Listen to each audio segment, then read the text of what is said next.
Today in our /malicious compliance. Push untested concepts to production. Okay. About 9 years ago, I used to work as a sysadmin for a company that had about 30 developers scattered between in-house, locals, and outsourcers. There were a dozen project managers, only 2 of who were actually doing any useful work, and the Joe, chief of development operations. The Joe was an otherwise respectable guy being torn between the board of directors, the 2, and the various project managers.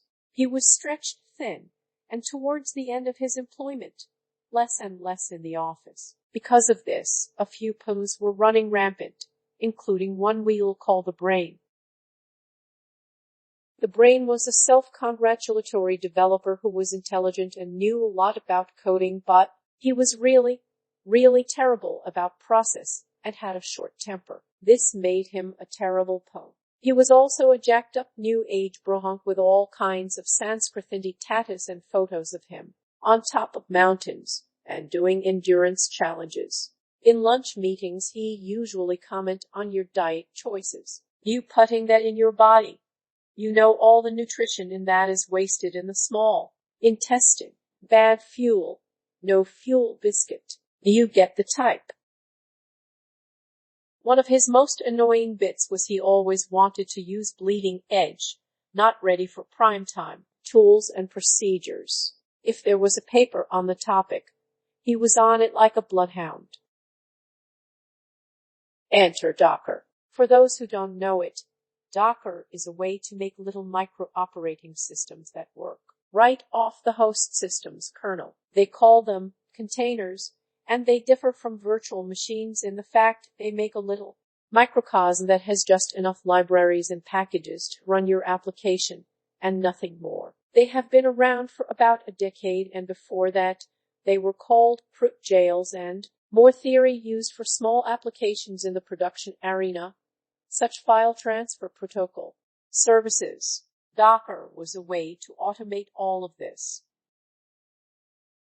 But at the time of this story, Docker was in some kind of weird alpha state, where there were new builds every week fixing the bugs of last week, and adding new bugs to be fixed the next week. It still ran on fruit jail for Ubuntu. This would be my introduction to it. Before, we had been using VirtualBox and Vagrant, which was also fairly new. We had enormous Vagrant files in Git repositories, and you download them, build virtual machines, and you work on those. But that system was not perfect, mostly because instead of having development pushed to testing, and then pushed to production if it passed, or back to development if it didn't, it was edited in testing until it did work, then pushed to production.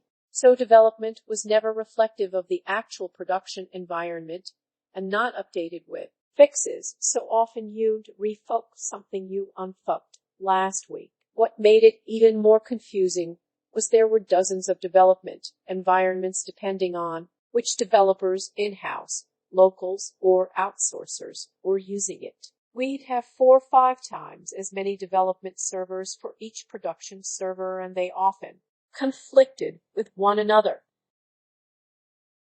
In some cases, very unsafe practices were involved.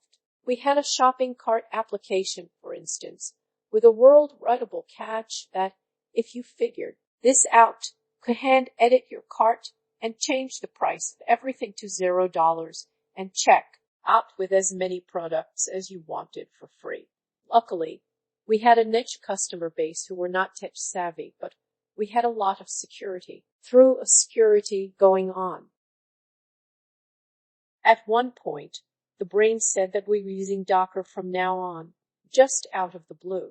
We barely had Docker running in development, but the Brain said this is the future, and while he was ultimately right at this time, it was unstable and buggy as hell.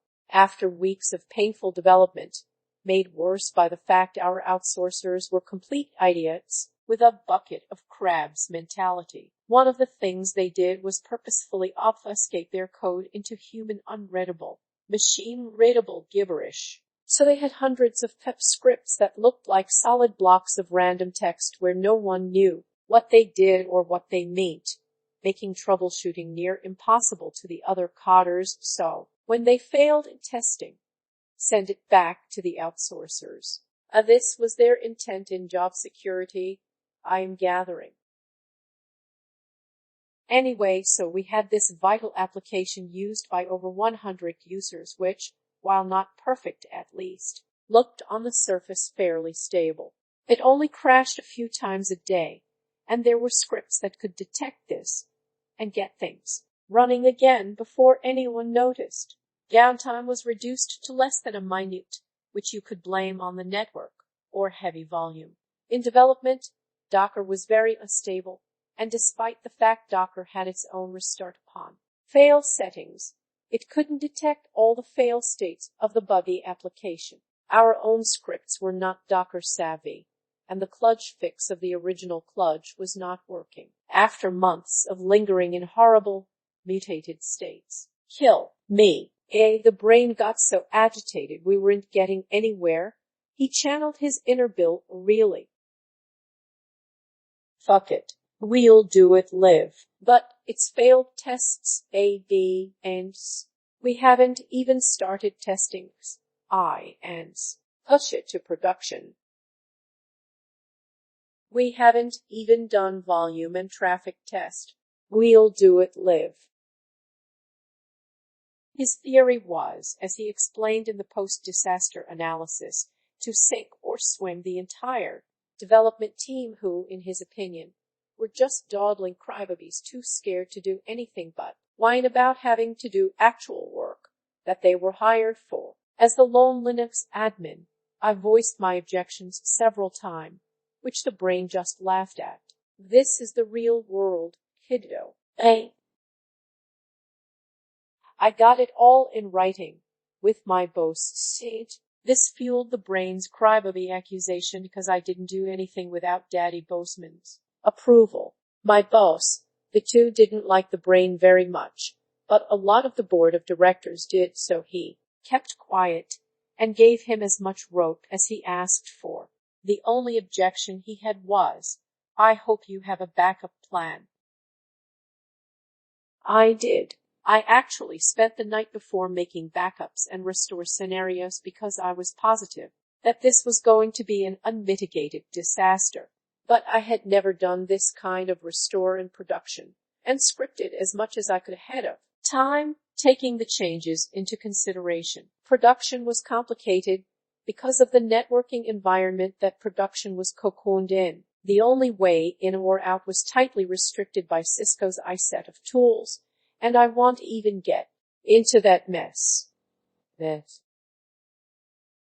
day of release was set for 9 a.m. on Friday, our historically lowest traffic period. Some things we didn't know. The senior and only network administrator forgot he was needed that weekend and went out camping. Marketing never informed us that Friday they did a huge campaign push that would double our traffic, because that weekend was the first week of a huge trade show, with our customer base as the primary focus, where they advertised our service in a live presentation in front of thousands as well as demos in the trade booth.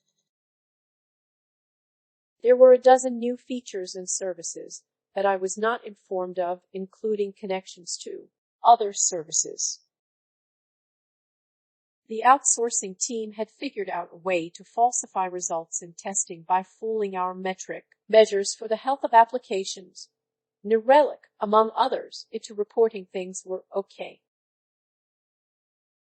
I made the change to production, and at first, it seemed pretty good.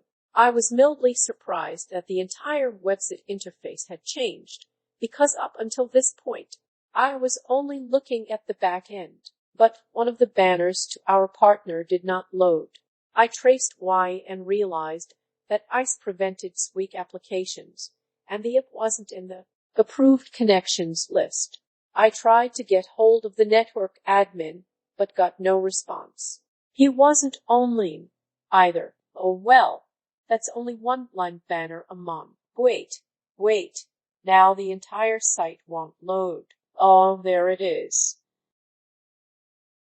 No, it's not. Other developers were reporting intermittent outages. Long story short, Docker's networking bridge was not playing nice with our load balancer.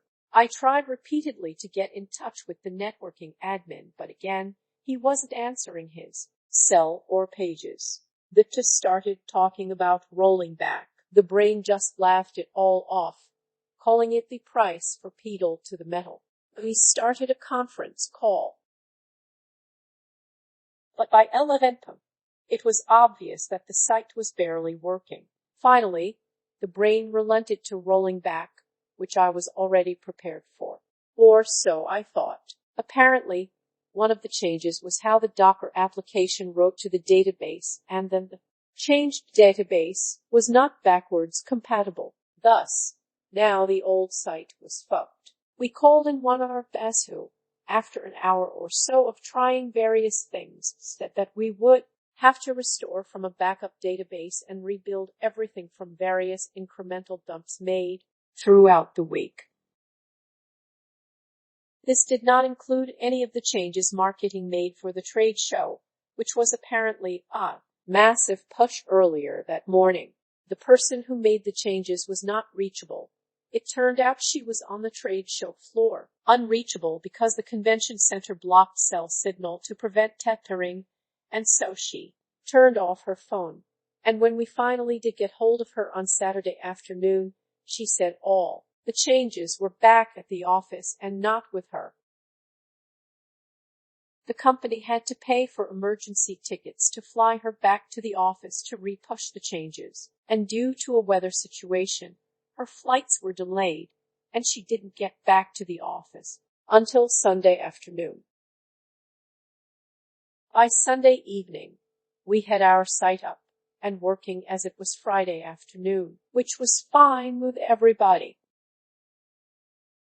That Monday, the board of directors, who were present for the trade show, had an emergency post-apocalypse meeting over video conference, and they were pissed as pissed can be. Apparently, 9 of them was during the onstage presentation, so the app failed in the middle of the demo, in front of thousands. Luckily, marketing had run into this before because of network problems, so they had a simulated demo they switched to, but it was awkward for a few minutes. Plus, the trade show booth didn't have anything to show anyone until Monday.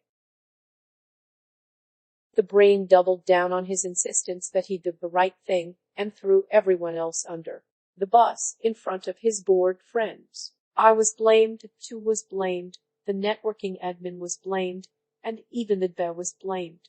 The coders were sort of blamed. After explanations were made in various ways, the vice chairman summarized the situation fairly, accurately, in what seemed like a rehearsed speech about how shitty our communications and teamwork were, and he said her would be contacted about our continued employment as we were all put on suspension. That term was never clarified.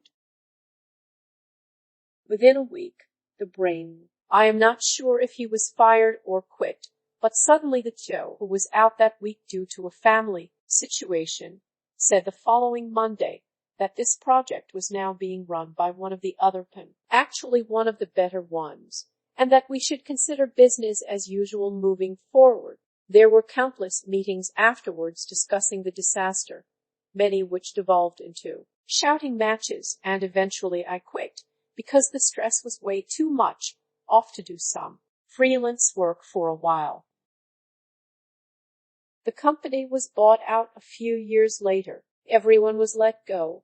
The product was merged with theirs until the branding was all changed. Then, that company was bought out. I am not sure who owns it now. The old website resolves to the second Boyer's main website, and, frankly, I don't care to do any deep research to that niche industry. I did find the brain in LinkedIn. He ended up being some technical director of one of those Herbalife clones, and the trail ends in 2017. I heard from a friend of a friend that the brain went on some religious sabbatical in the mountains of India at some point, which seems like him. Hope he found himself, because I don't want to go looking for him. Thanks for listening. Don't forget to like, subscribe, smash the bell, and whatever else our YouTube overlords require nowadays.